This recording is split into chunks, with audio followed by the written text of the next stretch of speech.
sahur, sahur, sahur, sahur, sahur, sahur, sahur, sahur, sahur, sahur. Kadang kita sudah sangat memperhatikan penjelasan dari guru, tapi kok susah sekali mengertinya.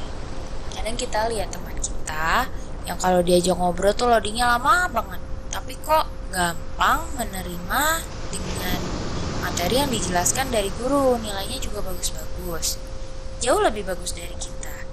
Yang anehnya lagi, ada juga teman kita yang cerdas, responnya cepat, dia juga olahraga juga, pokoknya mantap lah.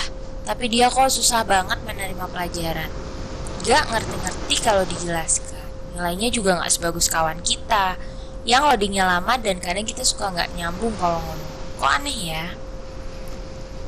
Nah, di video ini kita akan kupas tuntas mengenai hal yang aneh itu. Kita akan bahas mengenai penyebab dan cara menghindarinya.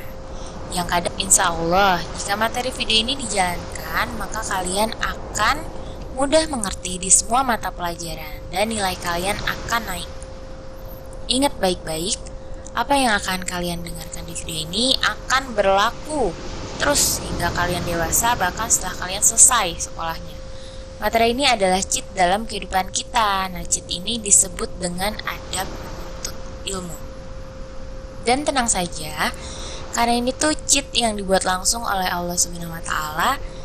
Jadi jika kita memakainya, insya Allah kita akan dapat rahmat dan karunia-Nya. Jika kita menggunakan aplikasi cheat seperti game Guardian di Mobile Legends, PUBG dan lain sebagainya, kita akan bisa menang dengan mudah di tiap pertandingan.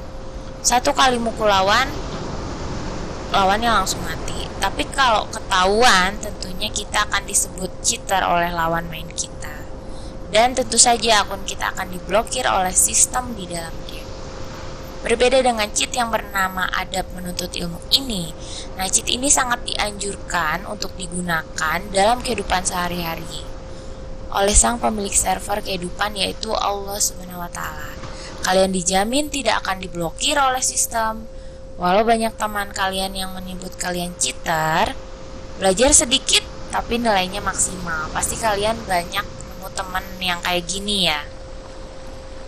Hidup kalian juga akan lebih mudah. Penasaran? Mari kita bahas. Sebelum kita masuk ke dalam pokok bahasan, yaitu adab menuntut ilmu, kita harus paham betul dengan apa itu ilmu. Jadi ilmu itu adalah pengetahuan tentang suatu bidang yang telah disusun menurut suatu metode tertentu, sehingga dapat dijelaskan secara rinci dan memiliki kebenaran yang bersifat umum. Bingung kan? Tapi jangan minum obat nih kalau kalian pusing, kalian masih puasa. Yang harus kalian pahami, ilmu adalah harta karun yang hilang. Makanya kalian sering dengar kan, cari ilmu. Nah, dimanapun kalian mendapatkannya, maka berusahalah untuk mengambilnya. Bukan hanya ilmu agama saja, berlaku juga secara umum untuk ilmu yang lain yang sifatnya baik. Jika kalau suatu hari nanti nih kalian berkesempatan untuk belajar pelet, ilmu kebal, yang lain segala macam, maka larilah. Kalian tahu kan, dosa syirik itu tidak akan diampuni oleh Allah Subhanahu wa taala. Kewajiban menuntut ilmu itu ditulis juga dalam hadis riwayat Ibnu Majah yang berbunyi, menuntut ilmu itu wajib atas setiap muslim. Wajib. Selanjutnya kita akan membahas adab. Adab adalah norma atau aturan mengenai sopan santun yang didasarkan atas aturan agama, terutama dalam agama Islam. Jika ada penuntut ilmu adalah aturan atau norma dalam mencari ilmu atau belajar yang sesuai dengan Al-Quran dan hadis Rasulullah SAW, adab ini lebih penting daripada ilmu itu sendiri. Ingat bahwa adab adalah cheat dalam menuntut ilmu. Dan sekali lagi, cheat ini berlaku di semua ilmu yang sifatnya baik. Karena semua ilmu yang baik itu berasal langsung dari Allah Subhanahu wa taala. Salah satu contohnya adalah matematika. Matematika berasal langsung dari Allah Subhanahu wa taala. Manusia hanya menemukannya. Dari zaman dulu, dari zaman dinosaurus tuh 1 tambah 1 tuh tetap 2. Rumus luas segitiga juga tetap setengah alas kali tinggi. Rumus luas lingkaran VR kuadrat yang udah belajar. Nah, di saat bumi baru diciptakan, V itu nilainya sudah 22/7 nih buat yang udah belajar, ingat. Seluruhnya sudah menjadi ketetapan Allah sejak zaman dulu. Jadi manusia tuh cuma menemukannya dan menuliskannya. Oke. Cheat itu memiliki kegunaan yang spesifik. Orang yang mencari ilmu dengan adab, maka Allah akan memberikan 3 keutamaan atau manfaat baginya. 1. Seseorang yang memelihara adab dalam mencari ilmu dan ditambah selalu menjaga adab kepada Allah saat mencari ilmu, maka Allah SWT berjanji akan mempercepat pemahamannya terhadap pengetahuan. Jadi selain kita menjalankan adab menuntut ilmu, kita juga harus terus menjaga adab kepada Allah SWT selama kita belajar atau menuntut ilmu. Maksudnya adab kepada Allah SWT itu apa? Ketakwaan, yaitu menjalankan perintahnya dan menjauhi larangannya. Di sini Allah berjanji akan membuat kita semakin cerdas jika kita bertakwa. Dan jangan pernah bandingkan janji Allah dengan janji dari 7 buah permen yang memiliki khasiat segelas susu Milkita tuh, yang katanya bisa mencerdaskan kita. Walau janjinya diucapkan di TV, itu tetap saja hanya bohong ya. Jika Allah Subhanahu wa Ta'ala itu nyata dan tidak akan pernah mengingkari janji, contohnya salah satu ibadah yang utama adalah membaca Al-Quran. Dan faktanya, jika kita bisa hafal Al-Quran, maka kita bisa jadi 3 kali lebih cerdas dari orang rata-rata. Jadi matematika juga jadi gampang. Nah, fakta ini sudah diteliti oleh ilmuwan barat dan terbukti kebenarannya.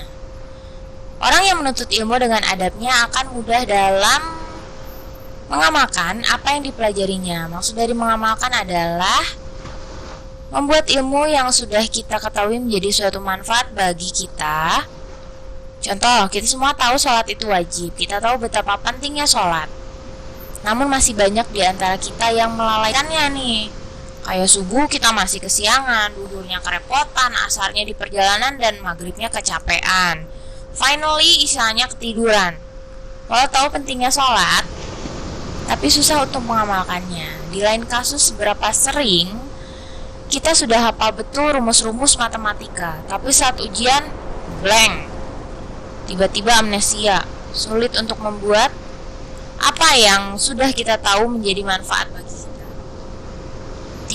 3. Orang yang menuntut ilmu dengan adabnya akan dipermudah untuk mempraktekkan ilmu yang dia dapatkan plus dengan adabnya. Ribet ya, jadi intinya kita tuh akan dibuat jadi berakhlak maksudnya. Sifat atau kepribadian kita akan jadi lebih baik seiring dengan proses kita menuntut ilmu. Yang tadinya gampang marah jadi penyabar, yang tadinya kasar jadi lembut, dan lain sebagainya.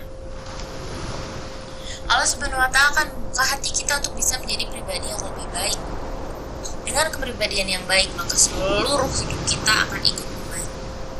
Maka kini sudah jelas mengapa nilai teman kita itu bisa lebih baik daripada si tanpa loading ini. Perbedaan mereka ada di adabnya. Sadar atau tidak disadari, rekan kita yang loadingnya lama itu ternyata sudah menjalankan adab menuntut ilmu, sehingga Allah Subhanahu wa Ta'ala mempermudah ia untuk memahami ilmu yang dipelajari, dan Allah membuatnya menjadi lebih cerdas. Sedangkan rekan kita yang pintar biasanya kurang tepat dalam menjalankan adab atau aturan ini. Jadi kalian bingung kan dari tadi Bu, adabnya tuh apa gitu. Nah, sekarang kita bahas supaya semangat. Spoiler sedikit, salah satu bagian terpenting ada di akhir video ini ya. Jadi kalian harus nonton, disimak dari seksama dari awal. Nah, berikut ini adalah dasar dari adab menuntut ilmu yang perlu kita ketahui. Ingat, ini hanya dasarnya saja. Oke? 1. Diawali dengan niat. Niat merupakan keinginan di dalam hati untuk melakukan suatu amalan. Rasulullah SAW pernah mengatakan bahwa niat menjadi penentu pahala sebuah perbuatan. Jika niatnya karena Allah Subhanahu wa Ta'ala, maka Allah Subhanahu wa Ta'ala juga akan menganugerahkan pahala yang setimpal. Oleh sebab itu, menuntut ilmu sebaiknya diawali dengan niat karena Allah Subhanahu wa Ta'ala. bersihkan diri kita dari akhlak tercela dan hati yang kotor. 2. Berdoa sebelum menuntut ilmu. Bacaan doa sebelum belajar yaitu Raditu billahi robba wa bil islami dina wa bi Muhammadin nabiyya wa rasulah. Rabbi zidni ilma warzuqni fahma. Artinya, aku ridho Allah Subhanahu wa taala sebagai Tuhanku, Islam sebagai agamaku, dan Nabi Muhammad SAW sebagai Nabi dan Rasul. Ya Allah, tambahkanlah kepadaku ilmu dan berikanlah aku pengertian yang baik. 3. Berdoa setelah belajar. Ketika selesai belajar, hendaknya umat muslim menutupnya dengan doa. Berikut ini adalah doa setelah belajar. Subhanakallahumma wa bihamdika asyhadu an la ilaha illa anta astaghfiruka wa atubu ilaik. Yang artinya, Maha suci Engkau ya Allah, aku memujimu, aku bersaksi bahwa tiada Tuhan yang berhak disembah kecuali Engkau. Aku minta ampun dan bertobat kepadamu. 4. Bersungguh-sungguh selain niat dan doa. Seseorang juga harus berusaha semaksimal mungkin untuk dapat mengambil manfaat dari ilmu yang dipelajari. Rasulullah SAW pernah bersabda bahwa usaha terbaik akan mendapatkan hasil yang baik pula. 4 poin barusan adalah adab untuk pemula, jadi cuma dasarnya aja. Mungkin banyak di antara kita sudah mempraktekannya setiap hari. Tapi adab lanjutan ini sangat banyak di antara kita yang belum mempraktekannya. Beberapa nilai penting selanjutnya diajarkan oleh sahabat Ali bin Abi Thalib radhiyallahu anhu, yaitu giat, sabar, tekun, dan cara kita memperlakukan guru. Nih, kita akan bahas ini satu persatu. Untuk dapat mencari ilmu dengan baik, maka kita harus giat. Giat dalam hal ini diartikan sebagai kegigihan atau keuletan dalam menghadapi masalah yang ada selama proses pembelajaran. Giat dalam belajar berarti selalu berusaha untuk terus-menerus menekuni pelajaran dan melawan hawa nafsu yang ada di dalam diri, yang selalu menginginkan untuk berhenti berusaha untuk belajar, melawan sifat-sifat malas dan jenuh yang selalu menghinggapi pikiran pencari ilmu. Giat mempunyai suatu unsur penunjang yang sangat penting dalam sangat menentukan, yaitu kemauan. Kemauan disebut juga sebagai kekuatan. Kehendak dapat diartikan sebagai kekuatan untuk memilih dan merealisasikan tujuan. Dan untuk merealisasikan suatu tujuan itu memerlukan suatu kemauan. Poin berikutnya adalah sabar. Sabar berarti tahan dalam menghadapi cobaan. Tidak lekas marah, tidak putus asa, dan tidak patah hati.